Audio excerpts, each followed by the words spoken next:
Hello, very good morning, students. Class 7th SST. Students, as you know very well, in SST we are describing chapter number 3rd in history, the Sultanate period. In this chapter, we have discussed about lot of things related to this chapter as the sources and the slave dynasty. Slave dynasty की series को हम study कर रहे थे. उसी series में today we will discuss about economic measures. Economic measures में हम आपको यहाँ तक डिस्कस कर चुके थे कि सेकंड पैराग्राफ्स यहाँ से दिया हुआ है. Alauddin also introduce the market control policy. Alauddin ने मार्केट कंट्रोल पॉलिसी को इंट्रोड्यूस किया. उसमें क्या होता था, he lower the price of the essential items such as the food grains, sugar, cooking oils, cloth etcetera. Shop owners were asked to charge the rates fixed by the sultan. इस market control policy में क्या था कि जो हमारी essential items थे, जैसे कि आपके खाने पीने की चीज़ें हो गई, अनाज हो गया, शुगर हो गया, कुकिंग ऑयल, क्लॉथ्स हो गया, इनकी जो कीमतें थी वो दुकानदार के द्वारा जो लगाई जाती थी वही कीमत लगाई जाती थी जो सुल्तान उनको फिक्स करता था. यानी एक्स्ट्रा चार्ज इसका नहीं लगा सकता था. सुल्तान ने जितना फिक्स कर दिया उतना ही कस्टमर को देना होता था. He also appointed special officers to keep the check on the shop owners. Whoever was caught charging even little extra or the cheating with weight was punished severely.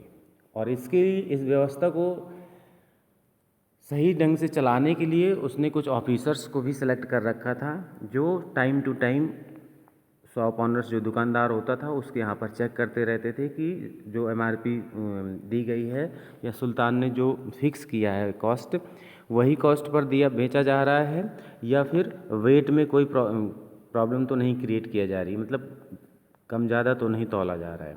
इन सब चीज़ों के लिए अगर वो दोषी पाया जाता था तो उसको पनिशमेंट भी दिया जाता था. This idea was making goods cheaper was probably introduced because Alauddin wanted to pay his soldiers a low salary. This idea was making goods cheaper was probably introduced. ये जो आइडिया आया सामान को सस्ता करने का शायद इसलिए आया because Alauddin wanted to pay his soldiers a low salary, क्योंकि वो अपने सैनिकों को सैलरी बहुत कम देता था. तो सैलरी कम देता था इसी वजह से कीमतों पर कंट्रोल किए होता है कि सैलरी कम है तो कीमत पर कंट्रोल बना रहे, ज़्यादा नहीं बढ़ना चाहिए. It allowed him to maintain the large army on the limited resources.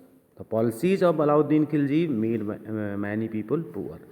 इस पॉलिसी से हुआ क्या कि अलाउद्दीन बहुत सारे लोग गरीब हो गए. अकॉर्डिंग टू द बरानी, नो गोल्ड, सिल्वर, टकाज, जिटल्स और the superfluous commodities which are the cause of rebellion were to be found on the houses of the Hindus. They were even deprived of the common luxury of achieving betel. Now next topic is here, reform in the army. सेना में भी उसने सुधार किया कुछ. तो revenue reform, Alauddin made more money available to him. Revenue reform of Alauddin made more money available to him. Revenue में reform करना, इट मीन्स जो टैक्सेस थे उनमें सुधार करके अलाउद्दीन ने क्या किया, और ज़्यादा पैसे कमा लिए. He was able to maintain large standing army. इसी की वजह से वो एक बड़ी सी सेना खड़ी कर सका. He was able to maintain large standing army. He paid his soldiers in cash. अब वो सैलरी अपने सोल्जर्स को कैश के रूप में देने लगा. ही स्टार्टेड ब्रांडिंग दाग हॉर्स, यानी घोड़ों को दागने की प्रथा भी चालू हो गई. To prevent the substitution of the goods horses by inferior ones. A full descriptions चेहरा for each soldiers was also kept. सैनिकों का पूरा डिस्क्रिप्शन यानी चेहरे का कैसा बना हुआ है, क्या क्या उसकी आइडेंटिफिकेशन है फेस की. Spies were posted in different parts of the empire to keep the Sultan informed to all developments. Many of these measures were later followed by Sher Shah and Akbar. यही जो measures थे, यही जो मानक थे, शेर शाह, सूरी और अकबर के द्वारा भी माने गए थे.